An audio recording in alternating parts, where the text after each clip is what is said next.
Hello everyone, সবাই কেমন আছো? আমি অনেক ভালো আছি। আর আজকে আমার রেসিপি হলো ডিমের চপ। আজকে আমি আপনাদের সাথে একদম নতুন পদ্ধতিতে ডিমের চপ বানিয়ে দেখাবো। আশা করছি আপনাদের এই রেসিপিটা খুব ভালো লাগবে। তো চলুন দেখে নিই এই ডিমের চপ বানানোর জন্য আমাদের কি লাগছে। আর ততক্ষণ আপনারা আমার চ্যানেলে নতুন হলে তাহলে প্লিজ আমার চ্যানেলকে সাবস্ক্রাইব করে দেবেন। আর আমার রেসিপি আপনাদের ভালো লেগে থাকলে তাহলে অবশ্যই লাইক, কমেন্ট আর শেয়ার করতে ভুলবেন না। তো দেখুন, প্রথমে আমি এখানে নিয়ে নিয়েছি ডিম সিদ্ধ। তো এখানে আমি আগের থেকে ডিমগুলোকে সিদ্ধ করে রেখেছিলাম। এরপর আমি ডিমগুলোকে এইভাবে কেটে নেব। তো আমি প্রত্যেকটা ডিম এইভাবে 4 পিস করে কেটে নেব। এই যে দেখুন, আমার সব ডিমগুলো এইভাবে পিস করা হয়ে গেছে। এরপরে আমি এখানে নিয়ে নিচ্ছি একটা বোল। আর বোলের মধ্যে আমি দিয়ে দেবো, এখানে আমি 1 বাটির মতন একটু বেসন নিয়ে নিয়েছি। এরপর আমি ওর মধ্যে দিয়ে দিচ্ছি একটা পেঁয়াজ, আর একটা পেঁয়াজকে আমি খুব ভালোভাবে একটু কুচি করে নিয়েছি। এরপর ওর মধ্যে দিয়ে দিচ্ছি একটু আদা কুচি আর একটু রসুন কুচি। আর এখানে আমি দিয়ে দিয়েছি একটু জিরেকে আমি ভেজে গুঁড়ো করে নিয়েছিলাম সেটা। এরপর আমি দিয়ে দিচ্ছি বেশ খানিকটা চিলি ফ্লেক্স। আর ওর মধ্যে আমি দিয়ে দিচ্ছি পরিমাণ মতন একটু লবণটা দিয়ে এরপরে আমি ওর মধ্যে দিয়ে দিচ্ছি, এখানে আমি নিয়ে নিয়েছি হলুদ গুঁড়ো।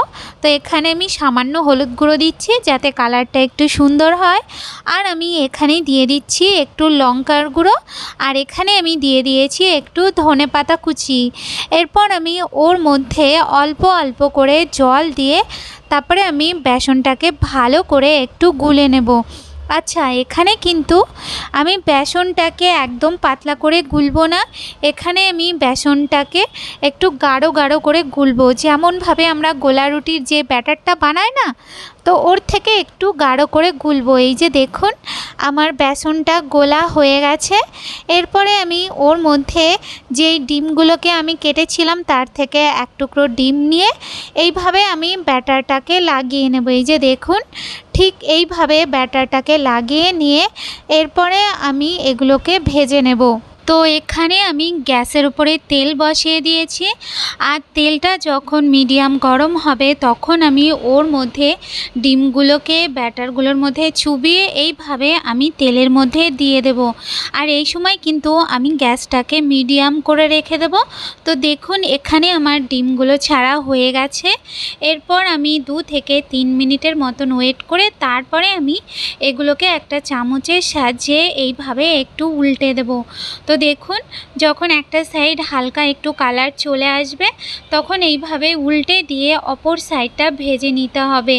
আর এইভাবেই কিন্তু মিডিয়াম আঁচেই এই সবগুলোকে আমরা ভেজে নেব। দুটো সাইড যখন ভালো করে ভাজা হয়ে যাবে তখন গ্যাসটাকে একটু জোর করে দিয়ে 2-1 মিনিটের মতন একটু কালারটা চেঞ্জ হওয়া পর্যন্ত চপগুলোকে ভালো করে ভেজে নিতে হবে। তো এই যে দেখুন, আমার চপগুলো ভালো করে ভাজা হয়ে গেছে। এরকম অবস্থায় আমি চপগুলোকে আমি তুলে নেব। আর এইভাবেই আমি আর যে চপগুলো আছে না সেগুলোকে আমি ভালো করে ভেজে নেব। তো এই যে দেখুন, আমার ডিমের চপ একদম রেডি, খুব কম সময়ের মধ্যে। আর দারুণ টেস্টি এই ডিমের চপের রেসিপিটা আপনাদের যদি ভালো লাগে তাহলে অবশ্যই লাইক, কমেন্ট আর শেয়ার করতে ভুলবেন না। আর আপনারা কিন্তু অবশ্যই বাড়িতে একবার এইভাবে ট্রাই করবেন। তো আশা করছি আপনাদের ভালো লেগেছে। আজ তাহলে এই পর্যন্ত, দেখা হচ্ছে নতুন রেসিপির সাথে। সবাই ভালো থাকবেন, ধন্যবাদ।